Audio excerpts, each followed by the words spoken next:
The Mark of the Beast by Sidney Watson. Prologue.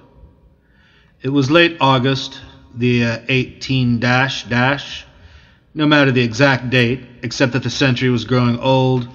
A small house party was gathered under the 16th century roof of the fine old Warwickshire house, the Antlers. Very old family, very old, the head coachman was fond of saying to sightseers and others. Come over with William of Normandy, the first Duerden did. Family always kept themselves very elect, creme de la creme, as the saying is in upper circles. The coachman's estimate of the Duerden house will serve all the purpose we need here, and enable us to move among the guests of the house party, though we have little to do save with two of them. The most striking female personality in the house, Judith Montmartre, and the latest society lion, Colonel Yulter, the Tibet explorer. Judith Montmartre, as her name suggests, was a Jewess. She was tall. It is curious that the 19 centuries of Semitic persecution should have left the Jewess taller in proportion than the Jew. Judith Montmartre was tall, with a full figure. The contour of her face suggested Spanish blood.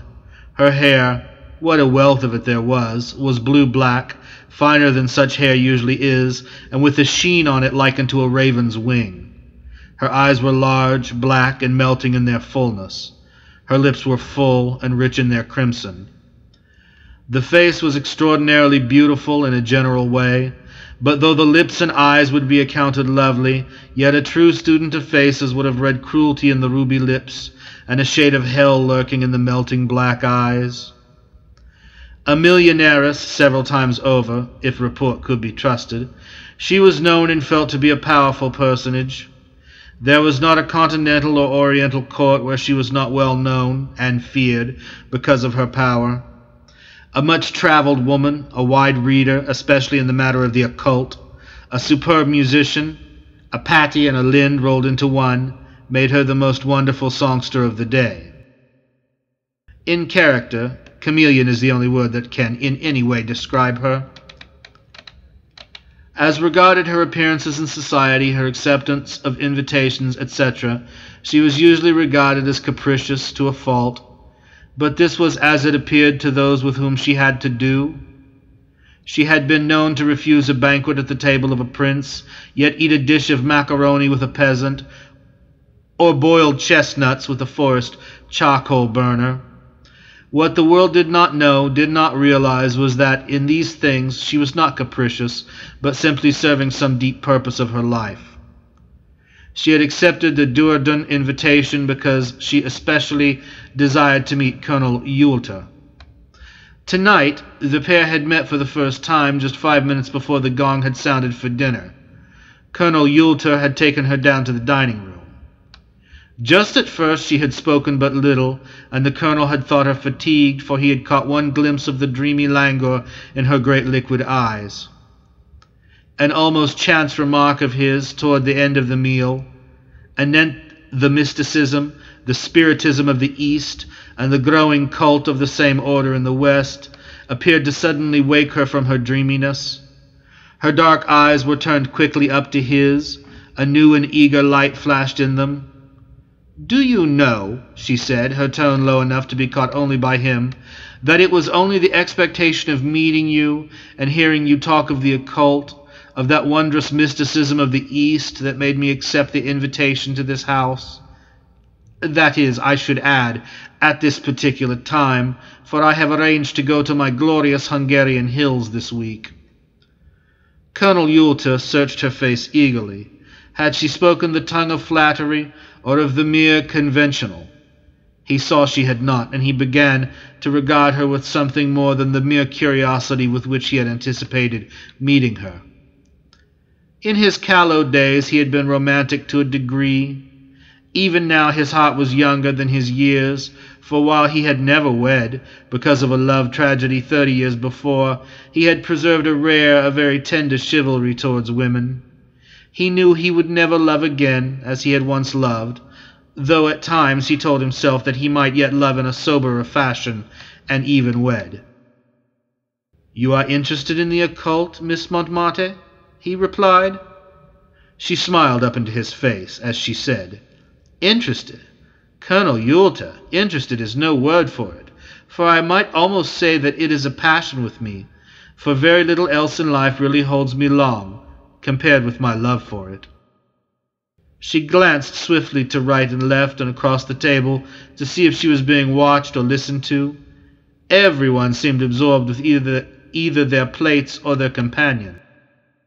Bending towards the man at her side, she said, "You know what an evening is like at such times as this.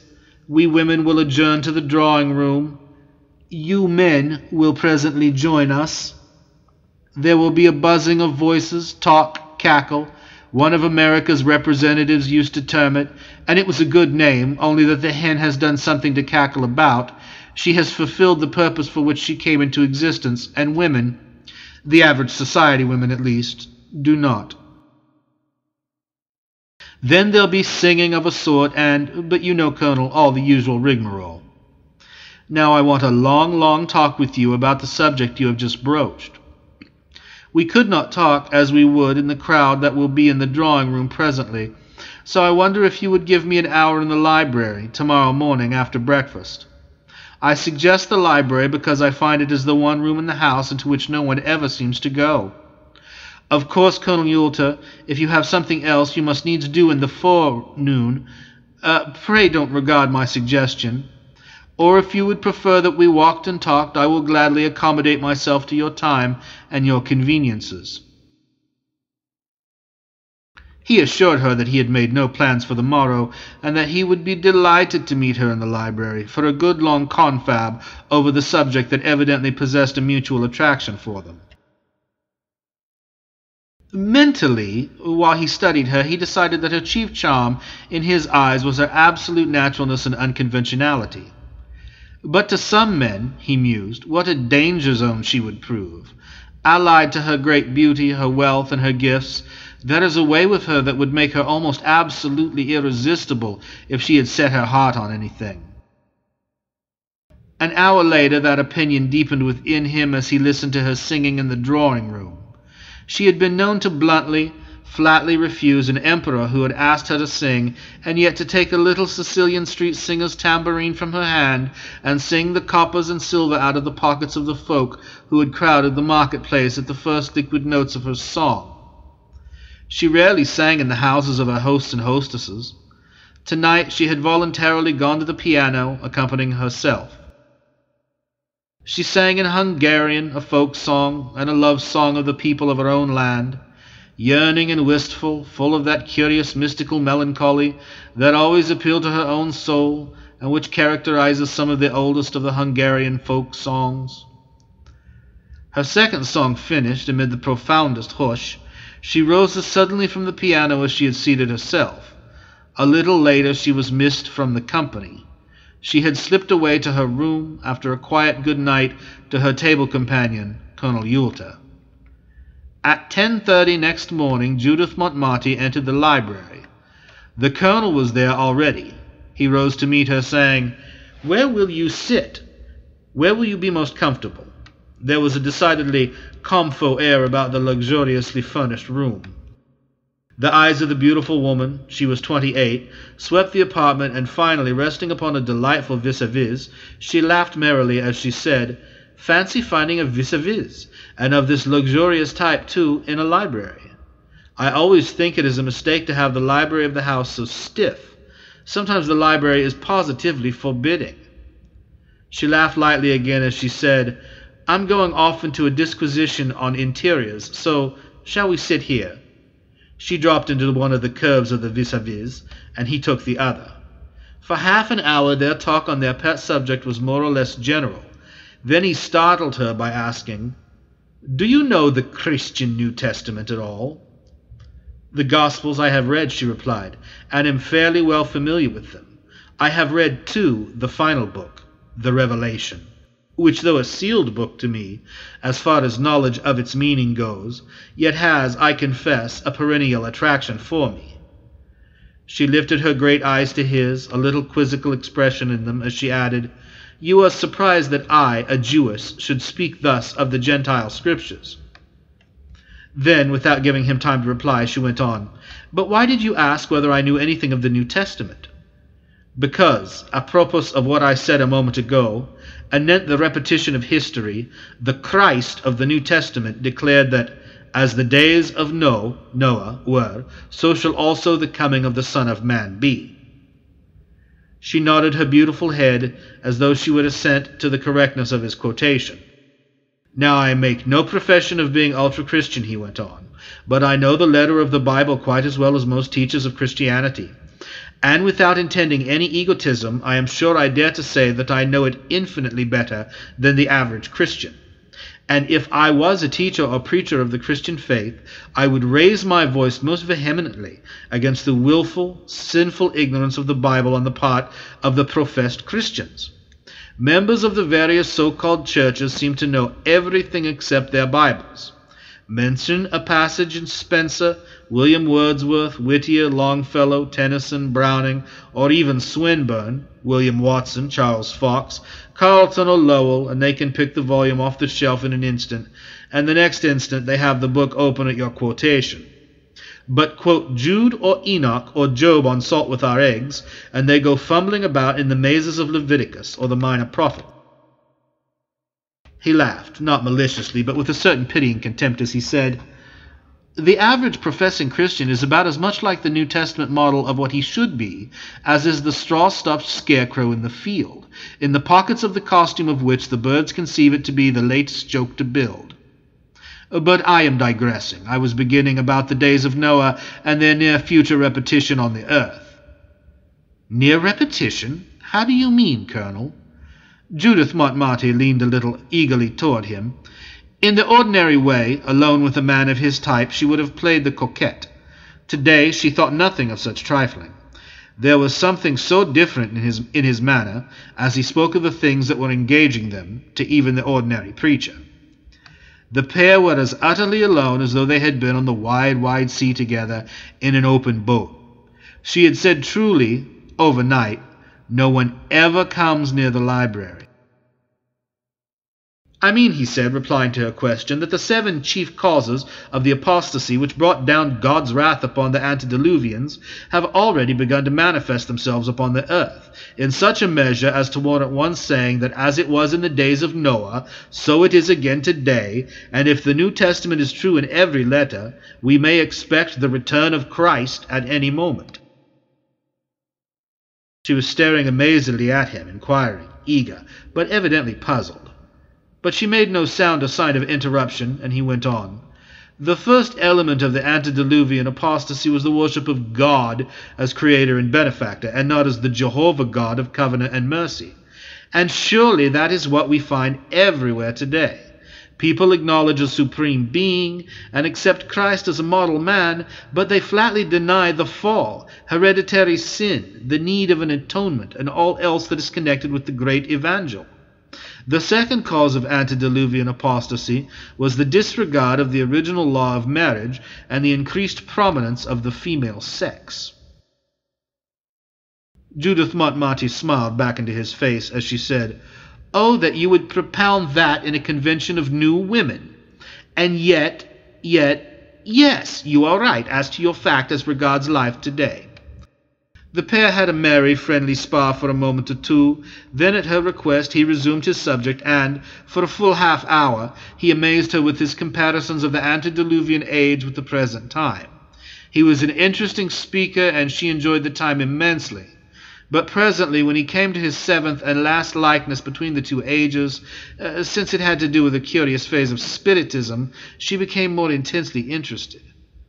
"There seems to me," he said, "but one correct way of interpreting that historical item of those strange antediluvian days. The sons of God saw the daughters of men that they were fair, and they took them wives of all which they chose." The superficial rendering of this, sometimes given that it signifies nothing more than the intermarriage of Canaanites and Sethites, will not suffice when a deeper examination is made in the languages. The term sons of God, unquote, does not appear to have any other meaning in the Old Testament than that of angels. Some of the angels, with Lucifer, fell from their high estate in heaven, and were banished from heaven. Scripture clearly proves in many places that these fallen ones took up their abode in the air, the devil becoming, even as Christ himself said, prince of the power of the air. Now both Peter and Jude in their epistles allude to certain of these fallen air-dwelling angels leaving their first estate, and the mention of their second fall is sufficiently clear to indicate their sin, intermarriage with the fairest of the daughters of men. Their name is given in the Old Testament. Nephilim means fallen ones. In their original condition as angels in heaven, they neither married nor were given in marriage. It is too big a subject, Miss Judith. Hurriedly, eagerly, for she wanted him to continue his topic, she said, "Call me Jew, or Judith, or Judy, Colonel, and drop the miss, and do please go on with this very wonderful subject."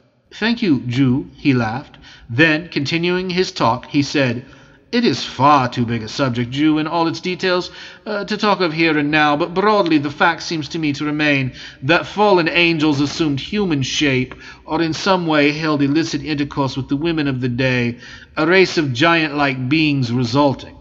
For this foul sin, God would seem to have condemned these doubly sinning fallen angels to Tartarus, to be reserved into judgment.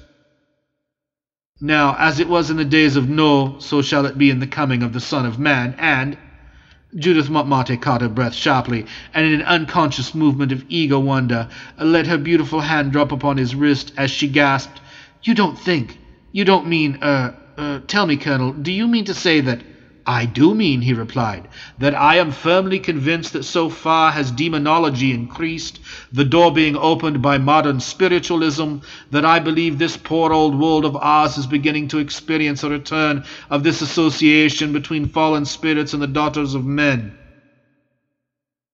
Of course, I cannot enter into minute detail with you, Jew, but let me register my firm conviction that I believe from some such demoniacal association there will spring the man of sin, the Antichrist." At that instant, to the utter amaze of both of them, the first luncheon gong sounded.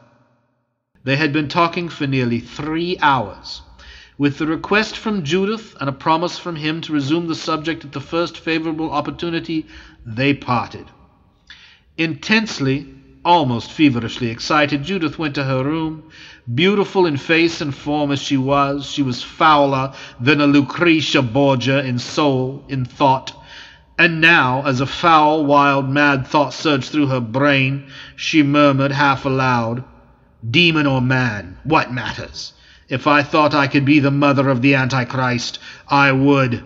So much do I hate the Nazarene, the Christ." She spat through the open window as she uttered the precious, though to her the hated name of the Son of God. End of prologue.